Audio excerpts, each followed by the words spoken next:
আসসালামু আলাইকুম ওয়া রাহমাতুল্লাহ। ওয়ালাইকুম আসসালাম ওয়া রাহমাতুল্লাহি ওয়া বারাকাতুহু। হুজুর, আমি একটু প্রশ্ন করতাম। আমি আপনাদের অনুষ্ঠানটা দেখতেছি, কিন্তু হুজুরে বললেন যে কাজা নামাজ যারা কাজা হয়েছে, জীবনে অনেক নামাজ কাজা হয়েছে।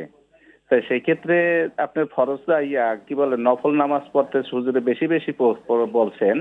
তাই আমরা যদি চাই তাহলে কি কাজা নামাজ আদায় করতে পারবো? জি, সাথেই থাকুন, আমরা জানাবো ইনশাআল্লাহ তাআলা। মুহতারাম।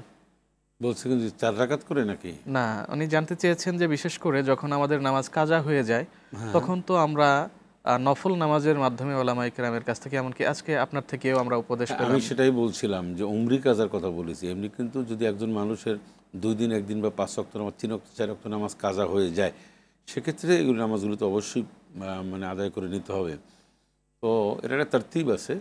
কিন্তু আমাদের মাসালাটা হচ্ছে ইসলামের আলোকে, ইসলামিক স্কলারগণদের যে সমস্ত বক্তব্য, সেই বক্তব্যের আলোকে আমি নির্দেশ বলেছি যে উমরি কাজা ২০ বছর, ৩০ বছর, অনেকের ৫০ বছরের নামাজ অর্থাৎ কাজা বিশেষ আছে। করে যাদের অনেক লং গ্যাপ আছে, তারা তাদের উপর তারা এই পদ্ধতি ছাড়া বিকল্প তাদের কোনো পদ্ধতি নেই। এবং সাদাকা করবেন এবং ইস্তেগফার করবেন, খুব ভালো করে তওবা করবেন এবং নফল নামাজ বেশি বেশি করে পড়বেন। এবং এটাই। বিশেষ করে যাদের কাজা কম আছে, তারা কাজা আদায় করে নেবেন। হ্যাঁ, তা তো কাজ আদায় করে নেবেন, সেটা তো আমরা আগেই বলছি।